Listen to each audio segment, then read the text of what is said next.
hari ini nanti kita akan membahas tentang sistem koordinat,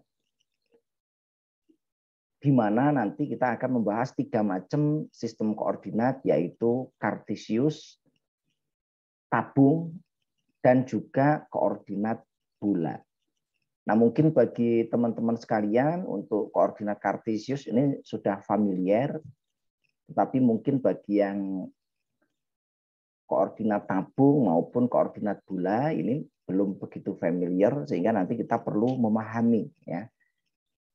Kira-kira nanti apabila ada vektor atau medan ataupun terkait dengan besaran-besaran lain ya yang beroperasi pada berbagai macam sistem koordinat.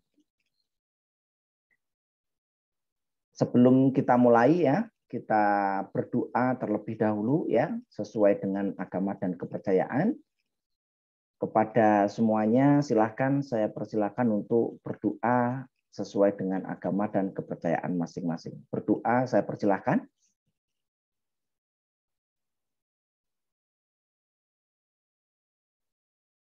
Cukup ya.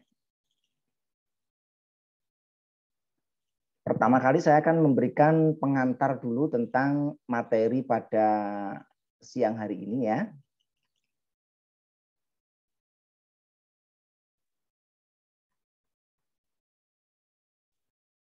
Oke, ini ada trouble. Jadi harapannya nanti setelah kuliah ini Anda bisa mempunyai tambahan pengetahuan ya, tambahan kompetensi terkait dengan fisika medan elektromagnetik, terutama pada pokok bahasan sistem koordinat. Nah, kita awali dari deskripsi pokok bahasan ini ya. Kemarin kita sudah membahas tentang pengantar kuliah medan elektromagnetik, dilanjutkan dengan analisis vektor. Nah, sekarang kita ingin membahas ya tentang sistem koordinat ya. Di mana tadi sudah saya jelaskan ya, nanti yang kita akan bahas itu ada 3 macam ya. Koordinat kartesius, koordinat tabung, dan koordinat bulat. Baik 2 dimensi maupun 3 dimensi. Karena kalau kita membahas tentang suatu besaran yang terletak dalam ruang, ya maka berarti di situ kita akan membahas tentang sistem koordinat 3 dimensi. Nah, besaran pada medan elektromagnetik itu nanti kaitannya dengan vektor ya dan operasinya yang nanti terletak pada ruang yang beragam. Jadi ruang vektor-vektor ini nanti bisa menempati berbagai macam ruang ya. Misalkan ada medan listrik ya di seputar tembaga yang dialiri arus listrik, maka di situ dia letaknya pada ya, daerah sekitar di mana terdapat penghantar. Atau misalkan ada di dalam tabung lampu TL atau lampu son ya, itu nanti juga nanti kita akan mengikuti sistem koordinat yang lebih memudahkan. Nah, besaran vektor itu menempati ruang yang nanti direpresentasikan dalam sebuah sistem koordinat supaya lebih memudahkan. Oh, ini tuh posisinya di mana? Penggambarannya supaya nanti dapat kita lakukan imajinasi maupun visualisasi. Sehingga dengan mengetahui sistem koordinat itu dapat melakukan analisis vektor menjadi lebih mudah dan lebih cepat ya. Nah, yang kita bahas nanti ada 3. Yang pertama adalah koordinat kartesius. Ini saya kira Anda sudah sangat familiar di SD, SMP, SMA, bahkan di kuliah itu tetap dibahas menggunakan koordinat kartesius. Mungkin yang jarang dibahas adalah koordinat tabung atau silinder dan juga koordinat bulat. Walaupun ini sering kita gunakan. Koordinat bulat sering kita gunakan ya, pada saat kita menyatakan posisi di bumi, yaitu berupa peta. Ya. Peta biasanya menggunakan koordinat bola, tidak menggunakan koordinat kartesius. Nggak pernah ada mengatakan kota Yogyakarta letaknya di X-nya berapa, Y-nya berapa, Z-nya berapa. Mesti mengatakannya berapa lintangnya, berapa bujurnya. Karena R-nya konstan. Ya. Nah, sehingga nanti akan kita bahas ya, ketiga dari macam sistem koordinat ini, supaya nanti di dalam mata kuliah fisika, medan elektromagnetik ini bisa kita analisis dengan mudah dan cepat. Yang pertama yaitu adalah sistem koordinat kartesius ya. Nah, sebelum membahas tentang sistem koordinat kartesius, kita bahas dulu sistem koordinat. Apa sih yang dimaksud dengan sistem koordinat? Sistem koordinat itu adalah namanya sistem ya, bahwa di sini adalah suatu cara atau metode untuk menentukan letak suatu benda dalam sebuah grafik. Jadi misalkan di sini saya mempunyai sistem koordinat kartesius 2 dimensi seperti ini dengan sumbu mendatar itu adalah sumbu X, sumbu vertikal itu adalah sumbu Y. Maka di sini suatu benda ya bisa berupa titik di sini. Ini saya munculkan ada 4 benda, di mana di sini ada benda U ya. Di sini menempati posisi X-nya sama dengan -5, sedangkan Y-nya adalah 3. Yang kedua di situ ada H, yaitu dia X-nya sama dengan 3, sedangkan Y-nya sama dengan 5. Berikutnya ada titik X. Titik E ya. Titik E itu ada X-nya adalah 7, Y-nya adalah -2, dan yang ketiga adalah titik R, di mana di situ X-nya adalah -4, Y-nya adalah -4. Nah, ini adalah 4 kedudukan titik. Nah, titik ini bisa merepresentasikan sebuah ya, benda. Misalkan sebuah muatan yang menempati posisi tertentu. Ya, sehingga dia menimbulkan gaya tarik-menarik. Muatan yang berlawanan akan menimbulkan gaya tarik-menarik. Muatan yang sama akan menimbulkan gaya tolak-menolak. Nah, ini nanti contoh aplikasinya di dalam analisis vektor. Ya. Nah, seperti yang saya jelaskan di awal, ada 3 macam sistem koordinat yang kita bahas. Yang pertama kartesius, yang kedua tabung, yang ketiga bola. Nah, kita bahas satu dulu. Yang pertama, yaitu sistem koordinat kartesius. Sistem koordinat kartesius itu biasanya digunakan untuk menggambarkan posisi suatu benda ya, yang mempunyai bentuk minimalis. Bentuk minimalis itu artinya bisa berupa garis, garisnya garis lurus ya, ataupun bidang datar, ataupun ruang siku. Nah, bentuk yang cenderung pada siku itu akan lebih mudah digambarkan dalam koordinat kartesius, baik 2 maupun 3 dimensi. Koordinat kartesius 2 dimensi ya di sini yang biasa kita gunakan untuk menggambar sebuah grafik itu terdiri dari 2 sumbu, yaitu sumbu ke kanan atau horizontal itu sumbu X, yang kedua adalah sumbu vertikal itu adalah sumbu Y. Misalkan di sini ada sebuah vektor ya yang berada pada kedudukan A, mempunyai di sini nilai X1 di sini dan Y1 di sini, maka di sini kedudukan vektor A itu adalah pada posisi X, Y. Ini saya kira sudah sering kita bahas ya pada materi-materi matematika dasar, fisika dasar maupun fisika teknik ya. Nah, sekarang kita bahas yang untuk contohnya ya. Koordinat Kartesius dua dimensi itu digunakan untuk menggambarkan objek, ya. Karena dia dua dimensi, maka yang bisa digambarkan pada koordinat dua dimensi ini adalah objek satu dimensi dan objek dua dimensi. Objek satu dimensi itu adalah objek yang berupa titik. Itu satu dimensi. Sedangkan objek dua dimensi itu bisa berupa garis, bisa berupa titik, bisa berupa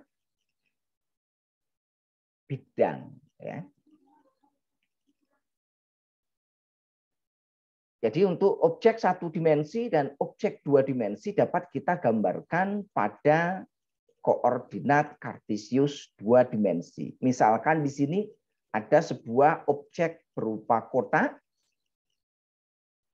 warna biru, di mana di sini objek kotak berwarna biru di ujung-ujungnya di sini mempunyai nilai X1 dan X2, sedangkan ujung-ujung yang lainnya mempunyai nilai Y1 dan Y2. Nah, objek satu dimensi, dua dimensi, dan tiga dimensi itu dapat digambarkan pada objek tiga dimensi. Tetapi tidak demikian. Ya.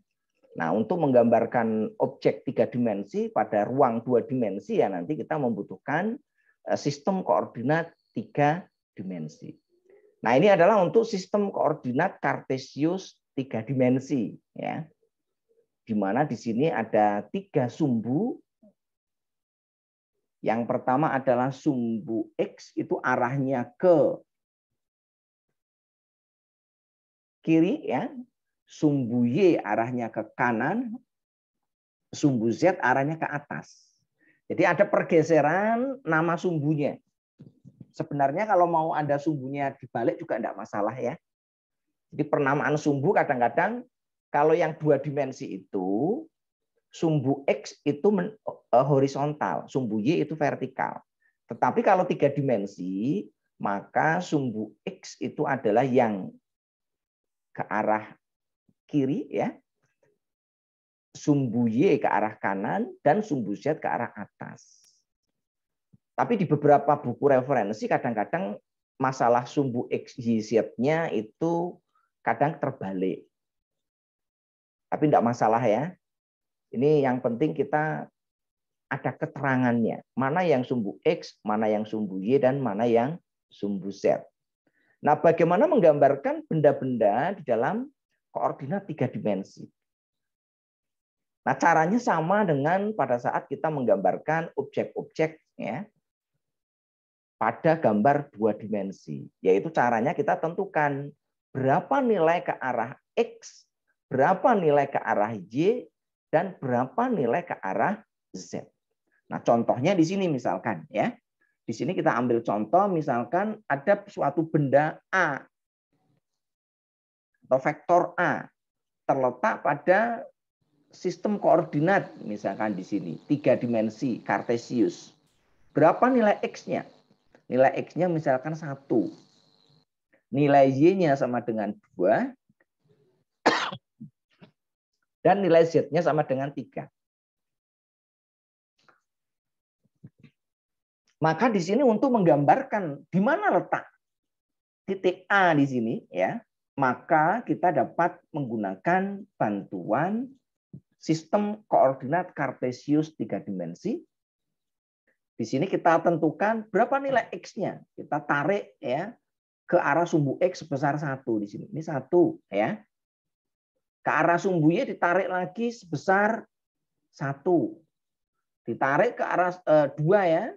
Ditarik ke arah sumbu Z sama dengan 3, ya. Kita tarik aja ke sana. Nah, titik ini A 1, 2, 3.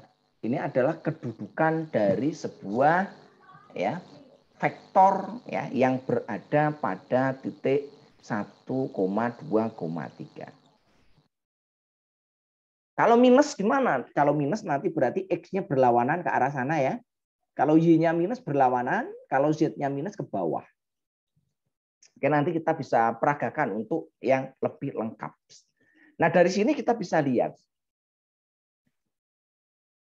ada beberapa hal yang perlu kita perhatikan di dalam koordinat kartesius 3 dimensi. Ya.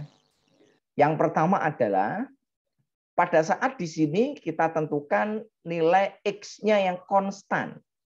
Maka pada saat nilai X-nya sama, ya, maka ini adalah bidang yang seperti ini.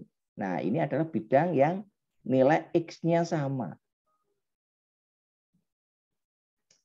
Nah, sekarang kalau kita nilai Y-nya yang sama, kalau Y-nya yang sama yang di sini ya, Y yang sama, ini maka yang di sini. Nah,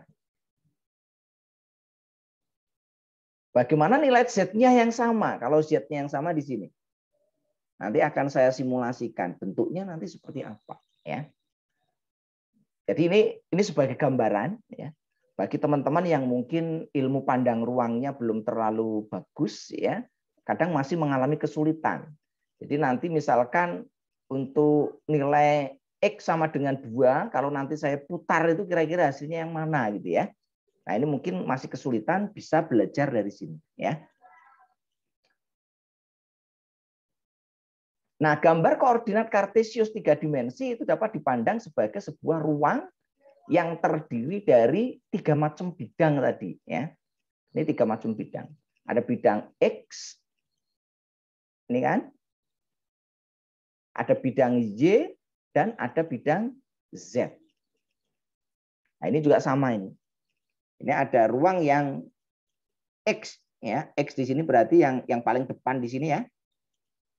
Bisa difahami ya semuanya. Yang kedua yang Y berarti ada 2 ya. Yang X ada depan belakang, yang Y juga sama, ada yang samping kanan dan samping kiri ya. Sedangkan yang Z itu yang bawah dan yang atas. Nah, ini bayangannya begitu ya. Supaya nanti kita bisa membayangkan letak dari suatu benda baik itu besaran vektor maupun skalar yang berada pada sebuah ruang 3 dimensi. Nah, untuk lebih jelasnya, kalau Anda masih belum jelas, Anda bisa aja nanti membayangkan di sini. Anda cari ruang yang di sudut ya, di pojok, yang siku-siku ya. Ruang yang seperti ini. Nah, di sini di mana terdapat ya 3 macam sudut 90 derajat siku-siku, X ke Z, X ke Y, dan Y ke Z. Nah, di situ Anda bayangkan di pojok, ya, ambil satu garis yang mendatar itu sebagai X, yang mendatar lainnya sebagai Y, dan yang vertikal itu sebagai Z. Maka Anda sudah bisa membayangkan sistem koordinat 3 dimensi. Bisa difahami ya? Nah, sekarang kita berlatih untuk membuat ya. Bagaimana kalau saya mempunyai ya vektor misalkan. Saya punya vektor A. Dia terletak pada posisi 2AX plus 3AY plus 3AZ.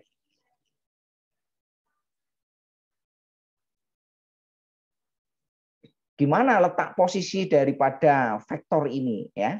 Nah, kemarin kita sudah membahas tentang vektor satuan. Vektor satuan adalah vektor yang panjangnya 1, arahnya searah dengan sumbu koordinat.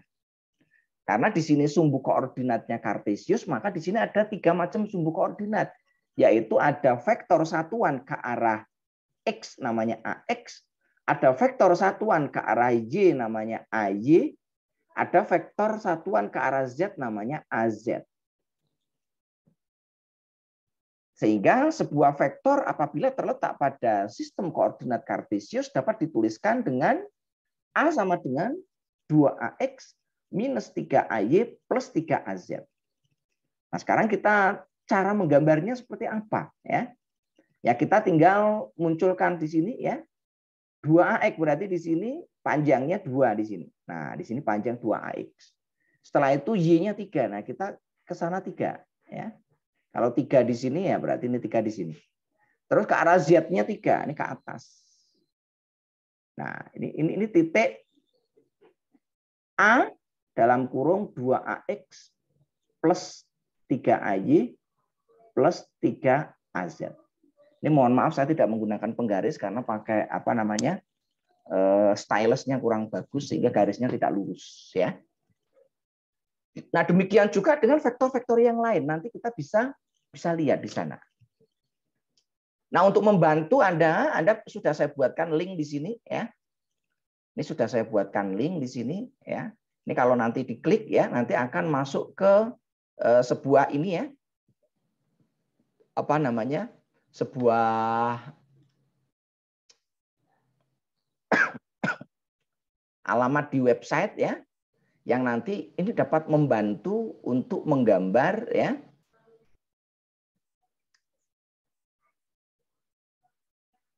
sistem koordinat 3 dimensi ya. Nah, ini kalau saya klik di sini ya, maka dia akan menuju ke link sana ya. Bentar, saya bukakan linknya. Nah, di sini ya, saya bukakan linknya dulu, saya share. Sudah bisa dilihat semuanya? Nah, di sini kita sudah bisa melihat sekarang ya. Ini adalah untuk latihan Anda memahami sistem koordinat 3 dimensi. Tadi misalkan letak 3 dimensinya ada di mana? Kita bisa ganti di sini ya. Letak 3 dimensinya, nilai X-nya, nilai Y-nya, nilai Z-nya. Ya. Nanti kita bisa munculkan di sini. Nah, ini letaknya di sini. Ya.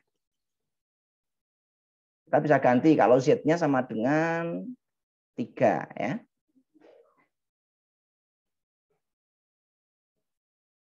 Ini agak susah. Nah, maka kalau 3-nya di sini. Ya. Kalau Y-nya kita ganti sama dengan berapa? 5. Ya. Maka akan muncul sini. Nah, 5 di sini. Sekarang kalau X-nya sama dengan 2. Nah, ini seperti ini ya. Kalau apa namanya? X-nya kita ganti minus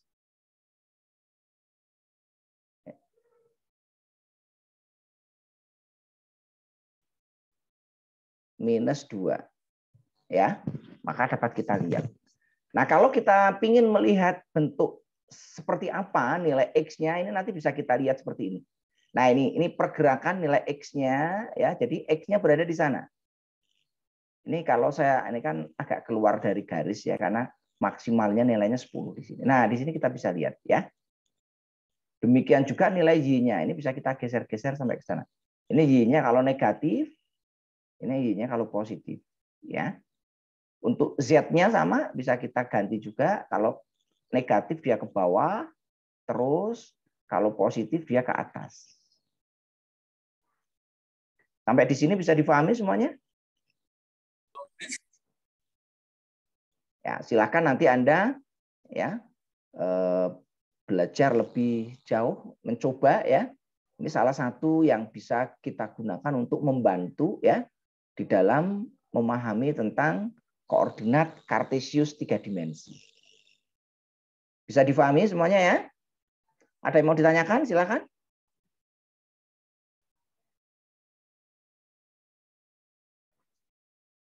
Belum ada? Belum, Mbak. Oke, kita lanjutkan. Nah, sekarang kita lanjutkan untuk koordinat tabung. Tidak semua benda di dunia ini bentuknya adalah mengikuti bentuk-bentuk seperti koordinat Kartesius yang berupa kotak. Dunia ini tidak hanya dipenuhi oleh benda-benda yang bentuknya siku. Dunia ini tidak hanya benda-benda yang dipenuhi oleh puzzle yang bentuknya kotak-kotak ya. Ada banyak benda yang bentuknya ada yang berupa vessel ya. Nah, vessel bentuknya seperti apa? Vessel bentuknya seperti tabung. Botol ya. Pipa, lampu TL.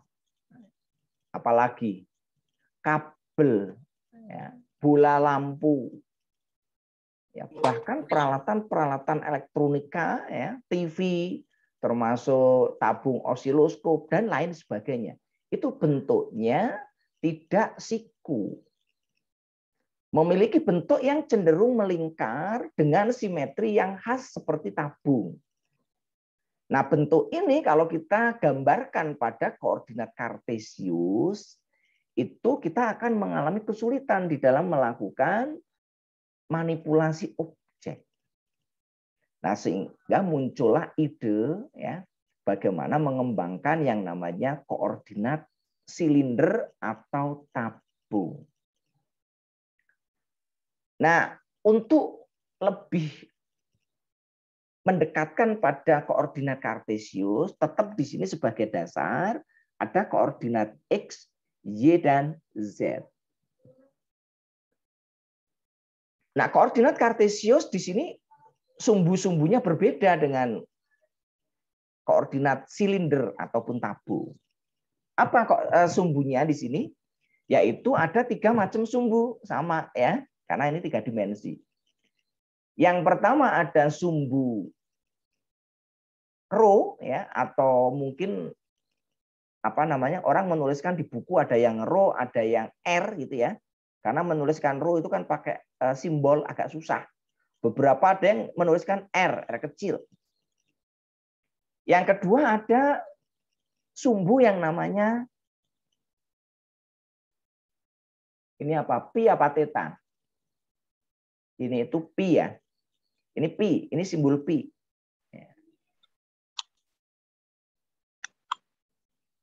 Jadi nanti ada sumbu yang mengarah ke R itu artinya jari-jari, ya.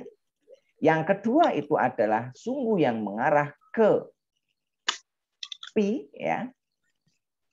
Pi itu adalah sudut nanti yang dibentuk oleh sumbu X terhadap tabungnya ini, ya. Dan yang ketiga adalah sumbu Z. Z itu tingginya, tinggi tabung. Karena di sini sumbunya R, maka R ya tidak ada, R itu negatif, ya. Karena R di sini itu satu lingkaran penuh. Satu lingkaran penuh dari sini, ini melingkar, ini R-nya kan.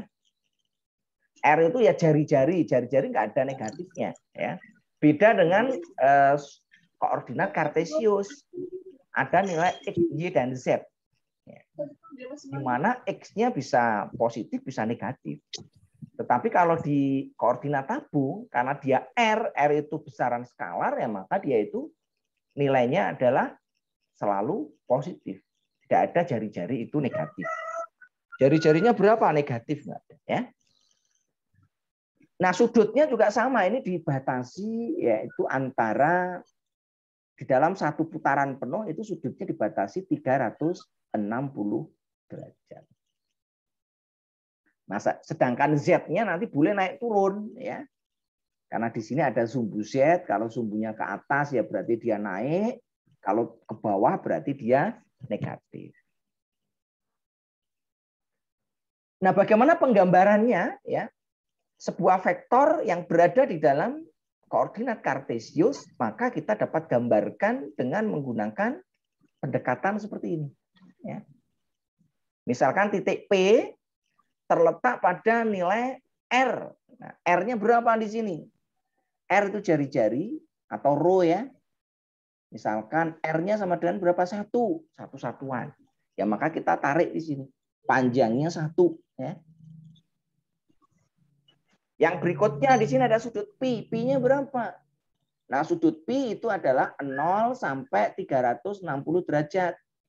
Atau 0 sampai 2 pi. Boleh dituliskan dalam bentuk derajat, boleh dituliskan dalam bentuk angka, ya, 0 sampai pi.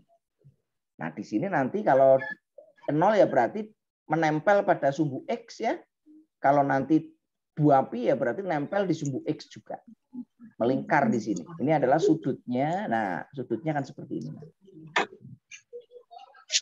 Yang ketiga adalah Z-nya. Z-nya panjang ke atasnya. Misalkan Z-nya di sini sama dengan 2 ya, maka kita tarik ke atas 2. Maka di sini dituliskan P, vektor P, posisinya ada di nilai R-nya 1, Pi-nya misalkan di sini 60 derajat itu 1/6. Terus yang berikutnya di situ Z-nya sama dengan 2. Bisa difahami ini ya? Jadi ini sama dengan koordinat kartesius. Koordinat tabung itu juga mempunyai vektor satuan. Di mana vektor satuan itu arahnya searah dengan sumbu koordinat.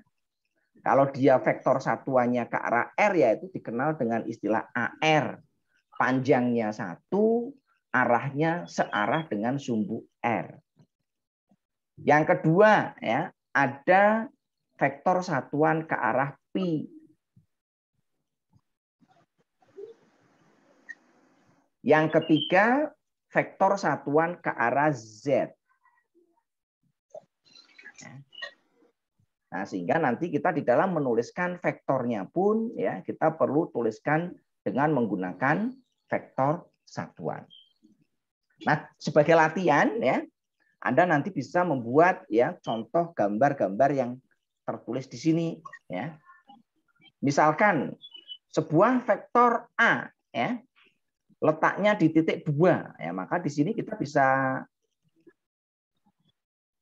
tuliskan berarti jari-jarinya sama dengan 2. Misalkan di sini 2 ya. Misalkan R-nya sama dengan 2. Yang kedua yaitu adalah Pi-nya 30 derajat ya. Nanti 30 derajat diukur di sini. Dari titik ini 30 derajat, mungkin 30 derajat di sini ya. Ini 30. Kalau 90 derajat di mana? Ya. Setelah itu ditentukan Z-nya. Nah, Z-nya ke atas. Ya. Sehingga nanti kita bisa dapatkan. Nah, untuk lebih memudahkan, kita boleh gambarkan tabungnya. Supaya nanti posisi di tabungnya itu seperti apa. Oh, kalau Z-nya konstan, berarti nanti ini kan seperti kalau kita ambil kompleks ya, CD. Contohnya kalau Anda punya CD ditumpuk-tumpuk jumlahnya ada 50 buah, Anda ambil sedikit. Nah, itu menandakan Z-nya ya. Kalau Z-nya konstan ya berarti itu berada di situ ya. Nah, sekarang kalau misalkan yang konstan Pi-nya ya, Pi-nya berarti nanti itu dibelah. Kayak Anda misalkan beli apa namanya? Lontong itu dibelah. Belahnya tapi tegak lurus ya, horizontal.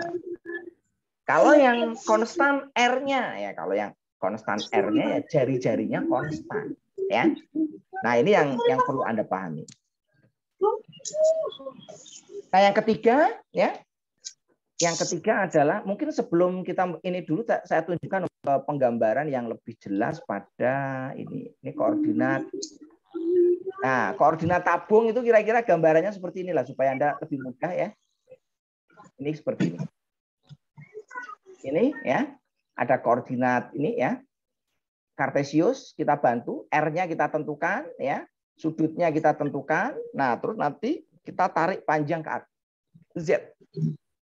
Ya, semoga dengan animasi ini Anda bisa menjadi lebih jelas. Saya ulangi lagi ya.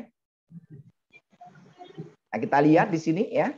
Ini ada titik ya. Nah, koordinat kita tentukan R-nya, jari-jarinya, kita tentukan Pi-nya. Setelah itu nanti kita tarik garis ke atas sehingga nanti membentuk sebuah irisan tabung ya. Oke, kita lanjutkan. Sekarang koordinat bola.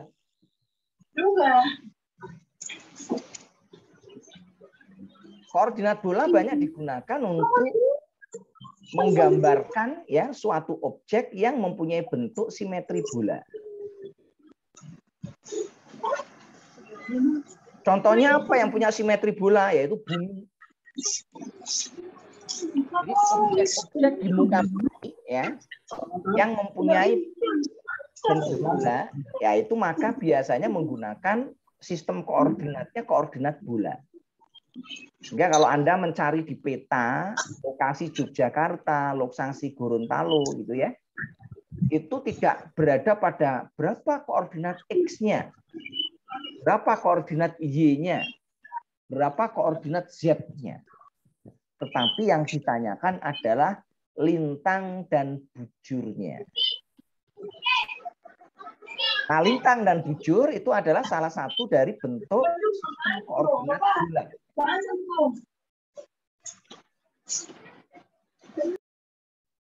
Nah, posisi objek di bumi itu akan sangat sulit kalau kita menggunakan koordinat kartesius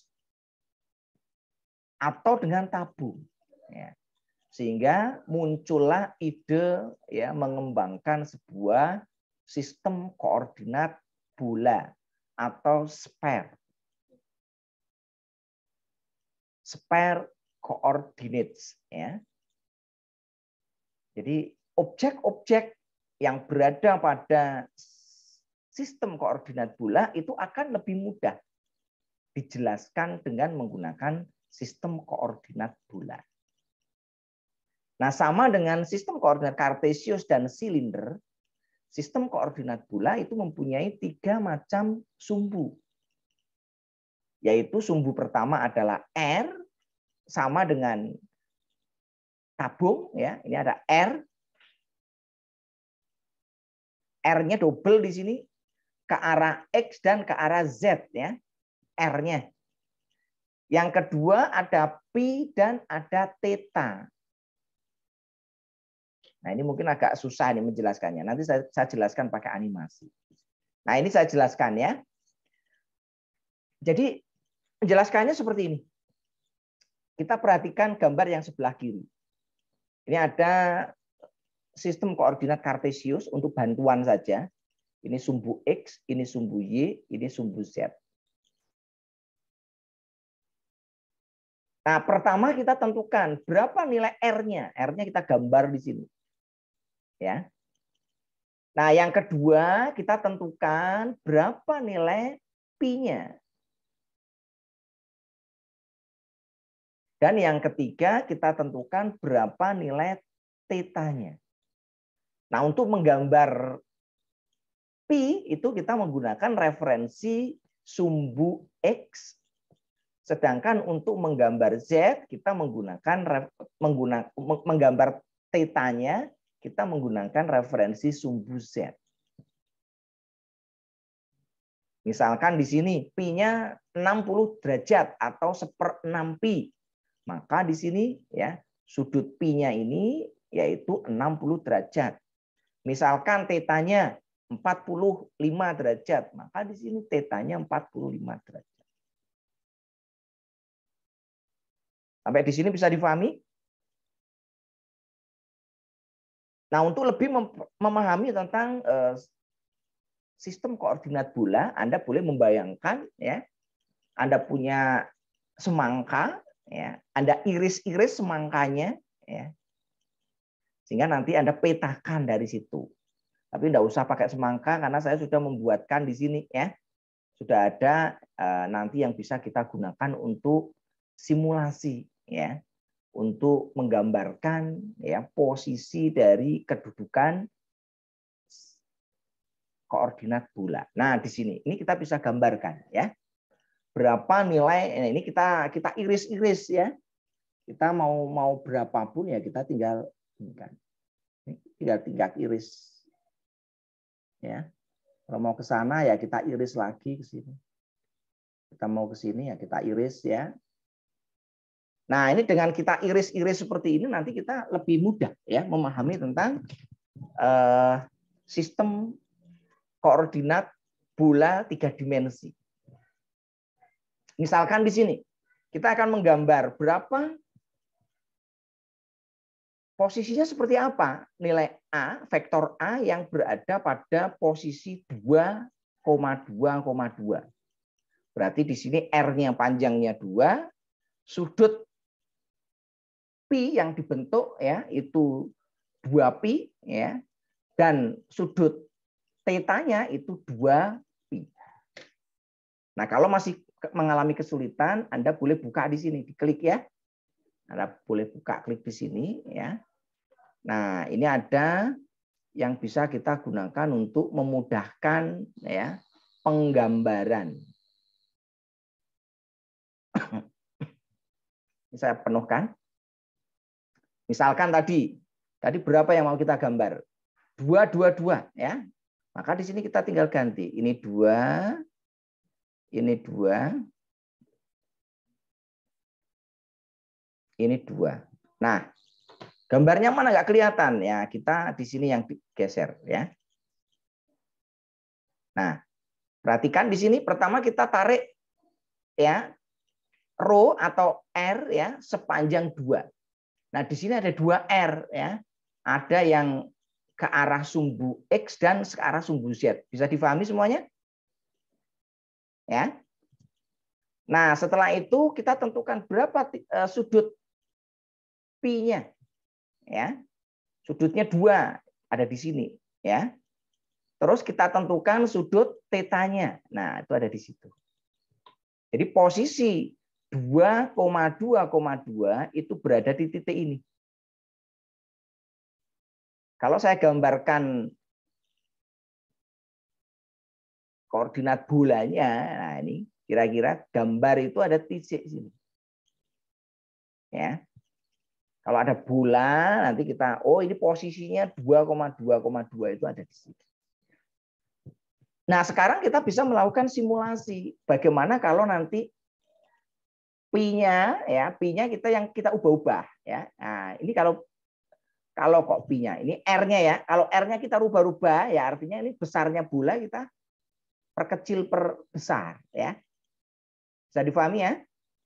Jadi perubahan R itu akan mempengaruhi diameter jari-jari ya. Jari-jari dari bola. Nah, sekarang kalau kita ubah berapa nilai pi-nya? Kok nilai pi ini nilai theta ya. Nilai theta di sini ya. Nilai theta ini kebalik kalau di tempat saya ya. Saya menggunakan ini itu pi, kalau di sini pakai theta, enggak apa-apa ya. Nah, theta itu begini nih ya.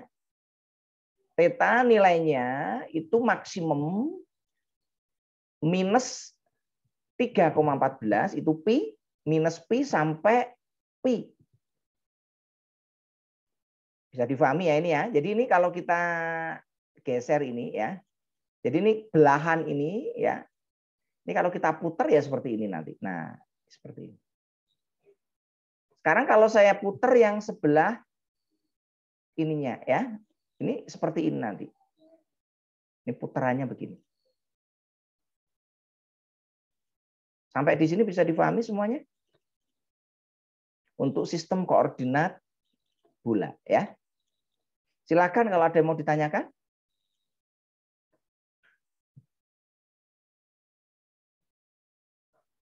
Ini berkaitan dengan sistem koordinat Kartesius, sistem koordinat silinder atau tabung, dan sistem koordinat bola.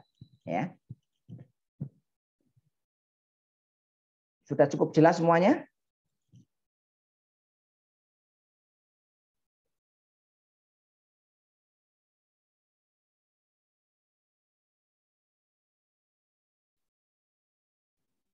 Masih agak bingung, Pak. Yang bingung yang mana, Mas? Yang terakhir tadi, Pak. Yang bola, ya? Ya, yang bola. Yang bola. Tadi apa namanya? Linknya udah dicatat ya. Ya, nanti saya berikan materinya supaya nanti Anda bisa paham ya. Oke, kita ulangi lagi, masih bingung. Ya memang ini ilmu pandang ruang ya.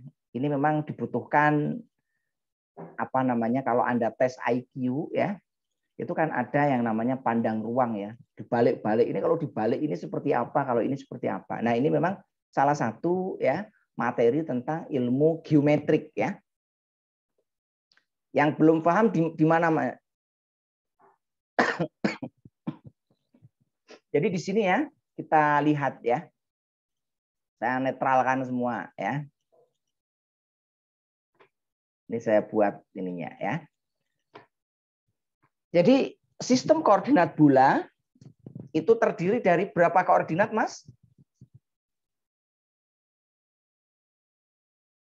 3 ya. Yang pertama apa? R. R itu menyatakan jari-jari di sini. Ini kalau jari-jarinya 0 ya dia letaknya di 0,0. Letaknya di sini nih ya, titiknya. Misalkan dia terletak di pi-nya sama dengan 0, minus 3,14,0 ya, letaknya di sini. Bisa difahami, Mas? Ya.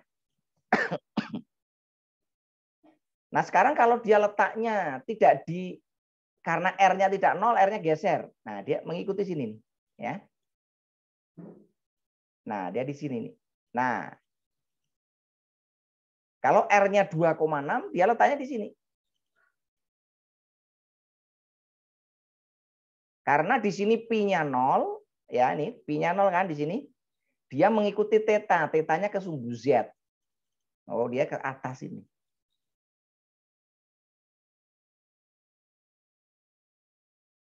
Ya. R nggak bisa lebih dari 0 ya, karena jari-jari. Kalau negatif gimana Pak? Ya nggak bisa. Namanya apa namanya? Jari-jari selalu positif. Maksimal berapa ya? 0. Ya, di sini seperti ini. Nah, sekarang kalau kita lihat, sekarang kalau kita tambahkan berapa tetanya. Nah, di sini dia bergeser. Nah, teta nanti ya. Ya, pi-nya di sini ya. Berubah dia. Bisa difahami ini?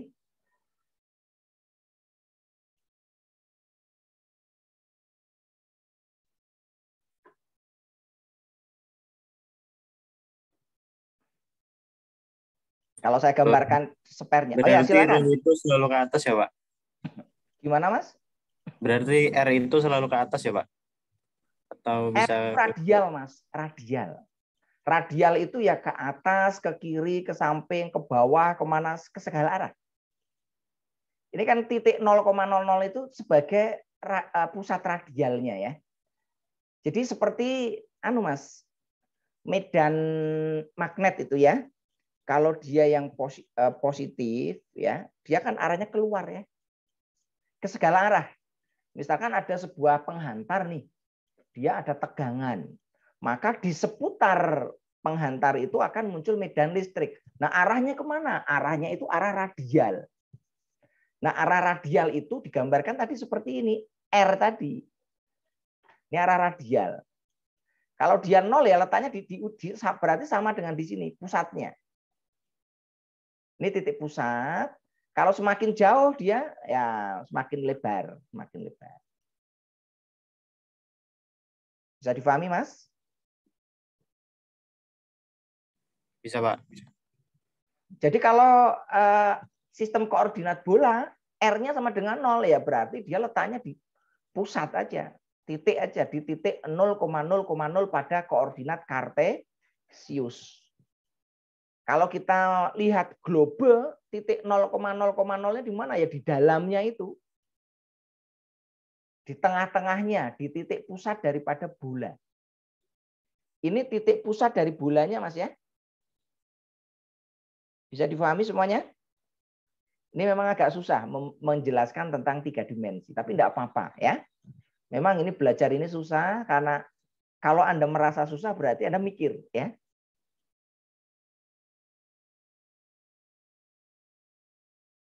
Nah, yang koordinat lainnya apa? Di sini ada pi dan ada theta. Kalau pi nilainya itu adalah dari 0 sampai 3,14. Jadi diputer. Yang tadinya di atas nih, diputer nih kan. Kayak lingkaran itu berarti kan semangka itu Anda ya dari atas Anda muterkan ke bawah nanti sampai ke ujung. Ini ibaratnya begini Mas. Ini itu kutub utara. Kalau nanti ini apa namanya? Pi-nya ini Anda otak-atik ya. Kutub utaranya itu turun ini. Turun nanti turun terus sampai kutub ke selatan. Nah, ini. Dari kutub utara turun sampai kutub selatan. Nah, yang di sini yang theta itu bujur timur, bujur barat. Jadi kalau di sini minus 3,14 ya berada di bujur timur atau barat ini, ya. Nah, ini kalau kita bolak-balikkan seperti ini. Nah, ini seperti ini. Nah, ke sana. Bisa difahami Mas ini, Mas?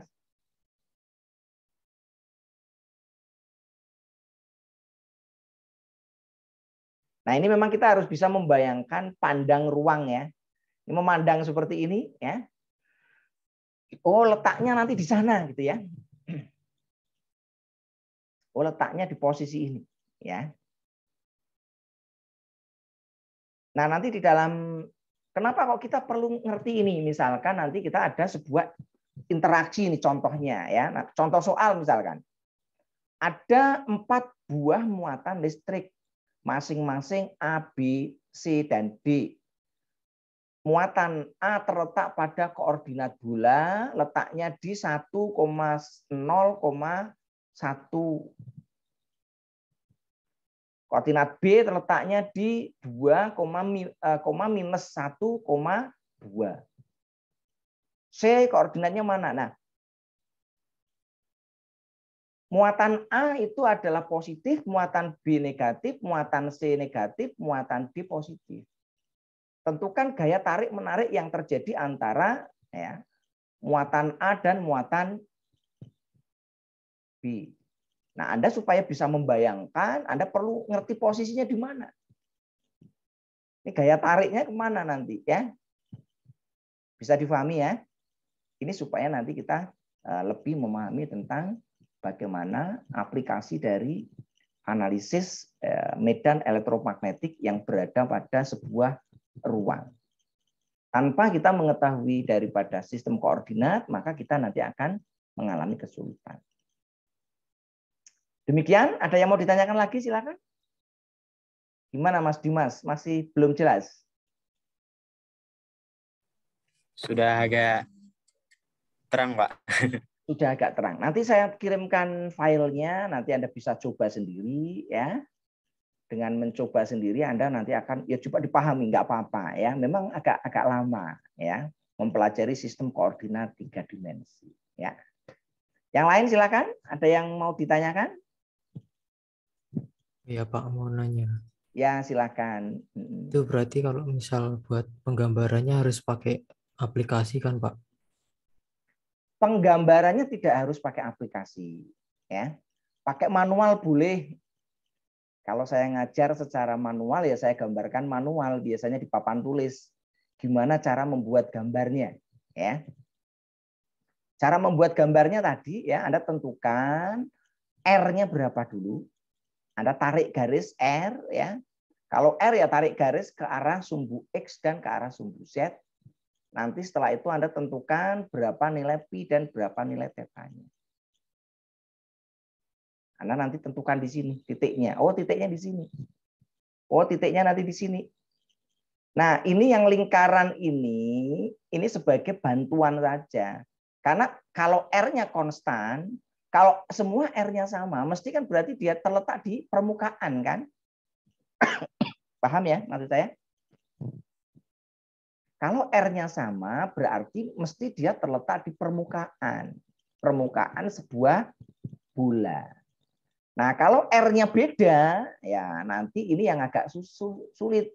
Berarti nembus kan? Yang satu di permukaan, yang satu masuk ke dalam. Nah, nanti ini memang dibutuhkan bayangan ya, kira-kira letak posisinya itu ada di mana ya. Sebenarnya sistem koordinat itu untuk membayangkan saja. Kira-kira nanti kalau titik ini itu posisinya ada di mana sih? Ya. Sehingga nanti ini reaksinya arahnya kemana ya. Jangan kita karena tidak bisa membayangkan, kita hitung hasilnya malah salah. Karena ternyata letaknya itu di sebelahan, karena kita membayangkannya ternyata letaknya nyebrang. Ini juga akan mengakibatkan kesalahan hitung. Sehingga memang di dalam analisis vektor dan teori medan elektromagnetik dibutuhkan dua-duanya. Perhitungannya benar ya. Yang kedua adalah penggambarannya juga benar. Saya kira itu ya Mas ya. Nanti minggu depan kita banyak berlatih untuk perhitungan-perhitungan ya tentang berbagai macam analisis vektor dan teori medan pada aplikasi ya. Ada di medan listrik, ada di medan magnet ya, ada di gaya listrik, ada di gaya magnet, ada di gaya elektromagnetik dan lain sebagainya. Ada yang lain silakan kalau mau ditanyakan. Itu berarti semisal diibaratkan longitude dan latitude yang mana ya, Pak? Ya, kalau mau diibaratkan sebagai longitude dan altitude ya, atau bujur dan lintang ya. Nah, ini kita bisa lihat. Berarti kalau kita mengambil longitude dan altitude, berarti itu asumsinya dua dimensi. Dua dimensi artinya R-nya konstan. Seperti posisi di bumi. Posisi di bumi itu kan R-nya konstan ya. Artinya posisi di bumi Gorontalo, Yogyakarta, Jakarta ya, itu terletak pada R-nya konstan sama ya. Yang beda apa? Bujurnya dan lintangnya. Nah, ini kalau diibaratkan dengan ini yang beda di sini. Nah, ini itu artinya bujur ya, dari barat ke timur ya. Bisa dipahami, Mas? Ini posisinya ya. Nah, yang satunya ini lintang. Nah, ini lintang. Ya. Ini kita geser di sini. Nah, ini lintangnya. Lintangnya di sana, bujurnya di sana. Bisa difahami ya? Siapa? Nah, itu adalah salah satu aplikasi yang digunakan di peta bumi. Peta bumi menggunakan koordinat bola dengan menggunakan R yang konstan. Sehingga yang dimunculkan di situ koordinatnya yaitu lintang dan bujur.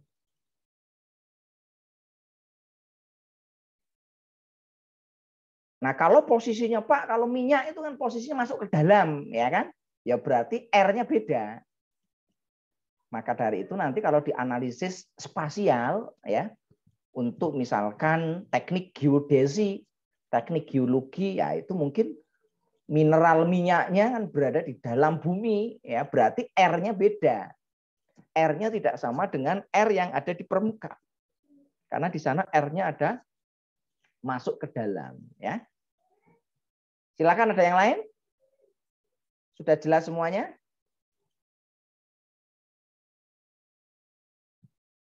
Nah, kalau sudah jelas silakan Anda buat yang latihan-latihan tadi ya. Ada beberapa latihan yang bisa Anda buat tadi di mana ini yang bisa Anda buat. Ini ya. Silakan Anda buat ya. Gambarkan suatu vektor yang terletak pada koordinat bola 3 dimensi ya. Berikut ini. A 2,2,2. Ini artinya 2AR. Ini artinya kan ada vektor satuan ke arah R-nya 2, ke arah θ-nya 2, dan ke arah pi-nya juga 2. Ya. B-nya, oh ini bukan -3. Nih. Kalau ininya nggak boleh minus ya. Mohon maaf, ini salah tulis ya. Ini harusnya dibuat plus ya. R nggak boleh negatif. Ya. Jadi ini dibuat yang negatif, R-nya dibuat positif. Ini 3 minus 2,3. Yang berikutnya 1 minus 1,5,25. 4,1,25,2,5 ya.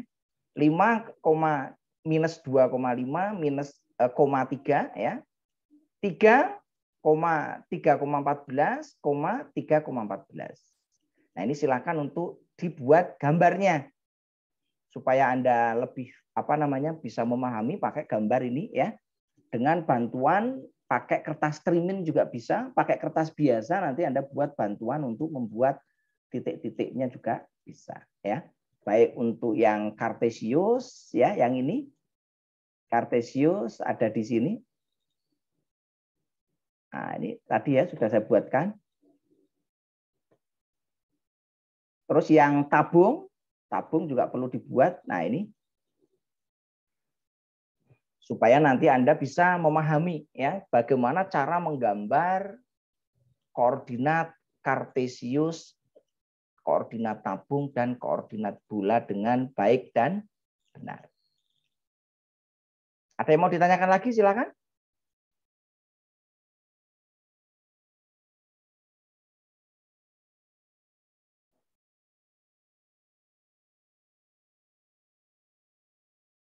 Yang dari Gorontalo sudah masuk semua atau belum ini?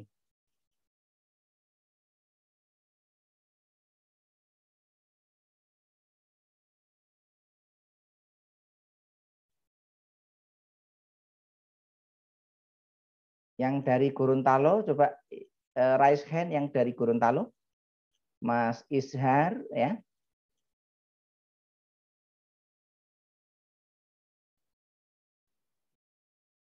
Nur Cahaya ya. Enrico ya. Karena kemarin katanya masih ada yang kesulitan untuk melakukan registrasi ya. Ada Mas Sahril ya dan lain sebagainya ya. Oke.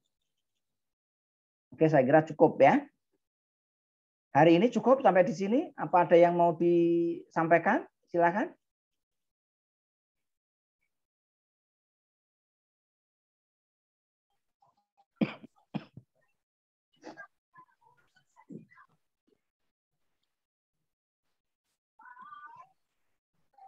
Oke, kalau tidak ada pertanyaan ya saya cukupkan sampai di sini dulu ya.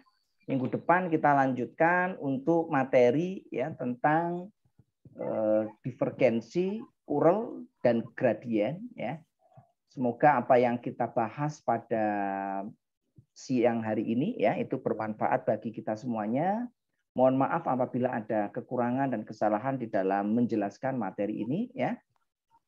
Marilah kita tutup untuk kuliah pada siang hari ini dengan berdoa menurut agama dan kepercayaan masing-masing. Berdoa, saya persilahkan.